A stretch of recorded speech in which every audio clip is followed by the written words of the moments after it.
the article that I was summarizing was on mitigating workplace bullying.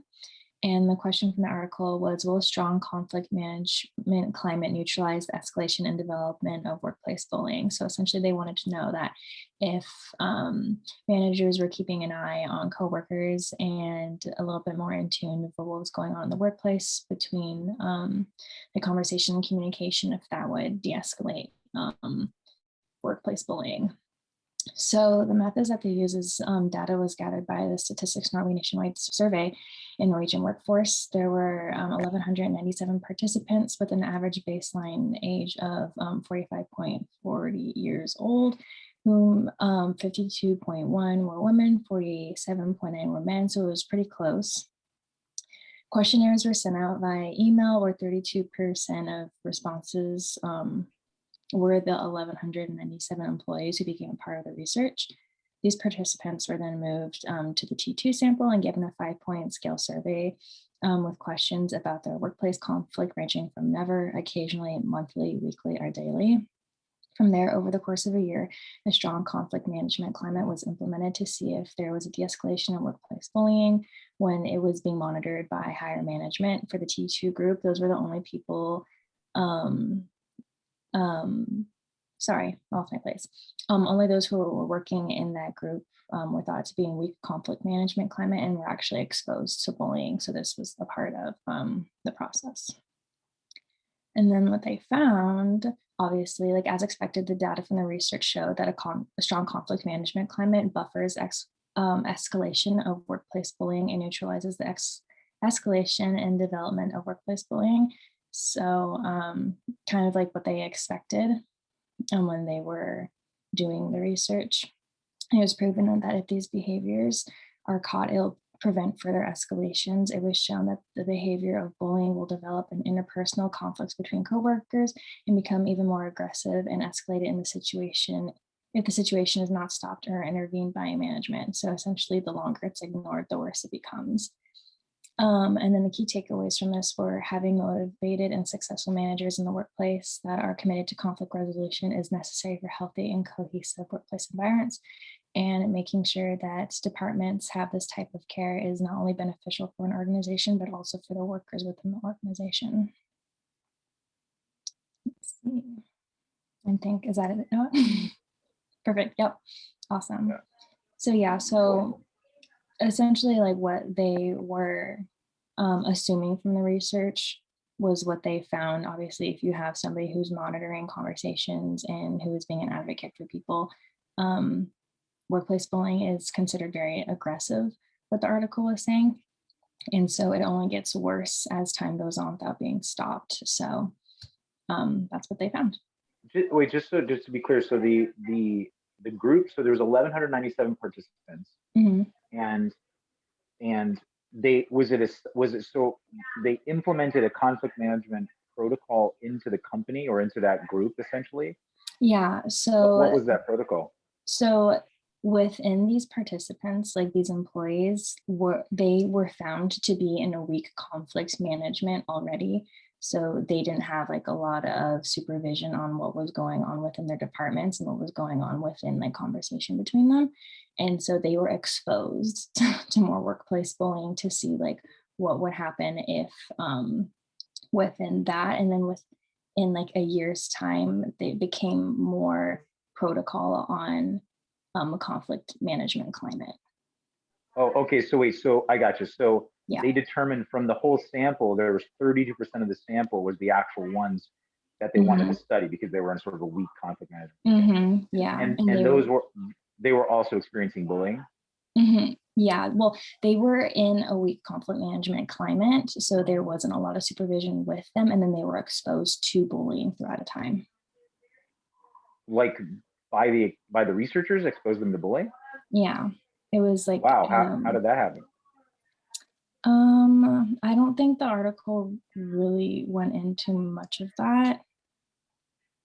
Strong climate was implemented to see if there was escalation workplace bullying when it was being monitored by higher management.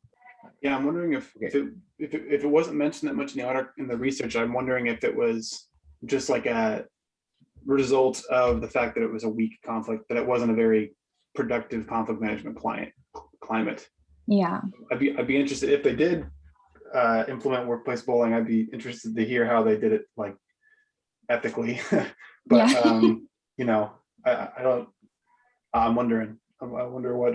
But they What might implemented a conflict management. So did they go into what the conflict management intervention was, or was it just like more supervision? More supervision.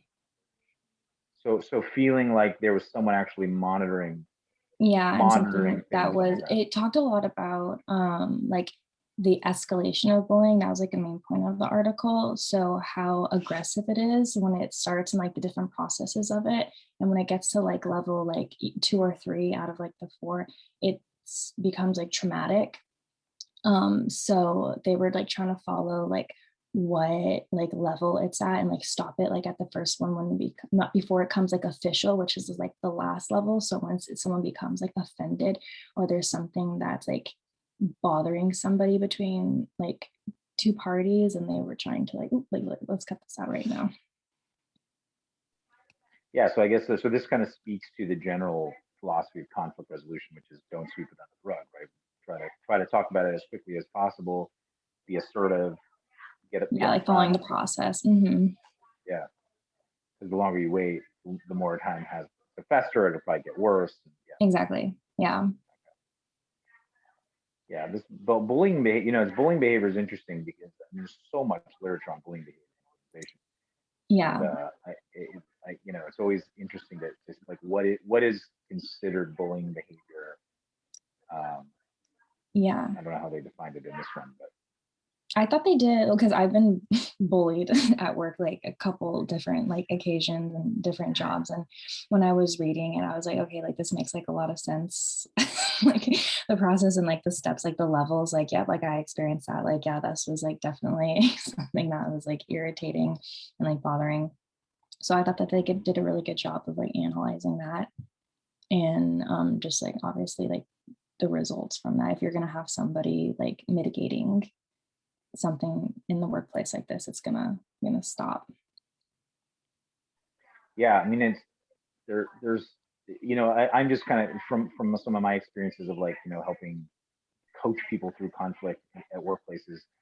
There's sometimes I can tell like especially when you're working with all parties, and then someone says there's bullying. Sometimes yes, there's definitely bullying, and then sometimes there's this thing that I work with called hostile attribution bias, which is basically like this sort of filter through which like all behavior now becomes hostile, even though it's not or something.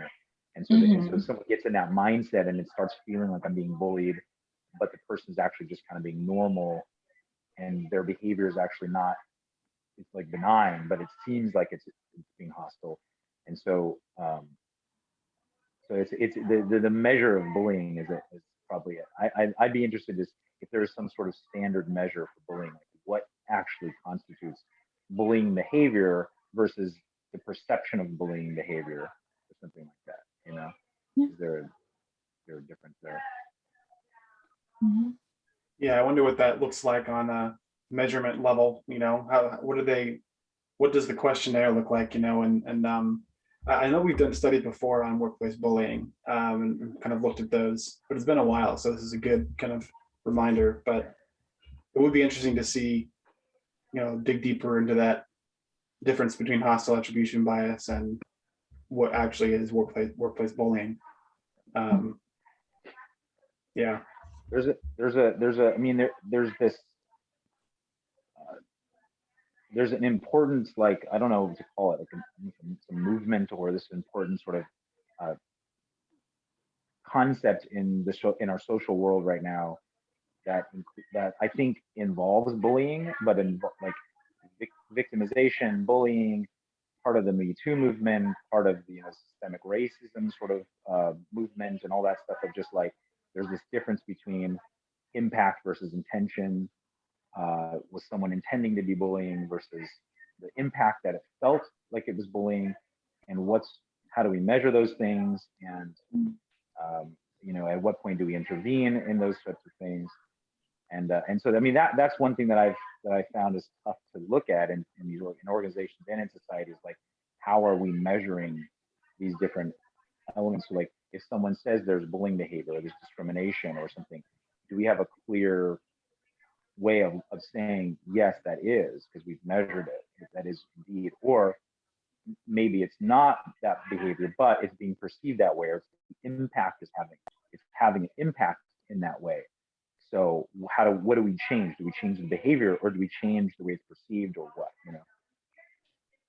Well, I think the most important part in that is the impact, right? So regardless of the intention, what's most important is the response and the conflict management protocol or whatnot. I know I missed a lot of this, but it sounds like the kind of key takeaways are speaking to in this article, right?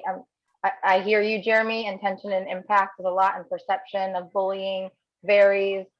But regardless of the intention, we can't discount the impact that something has on someone. So that's what's important to respond to constructively, right?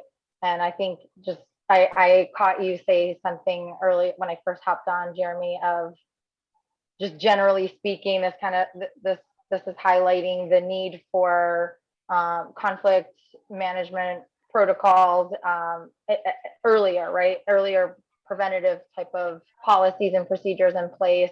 And just to reflect on that, I feel like we see that a lot in our clients, where I think a huge takeaway, and we say this to a lot of our clients, is the timing of intervention has a huge factor, right?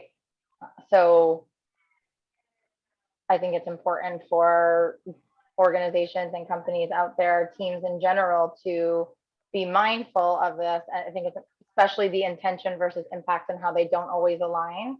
So being mindful of it, but also being able to respond constructively when they don't align.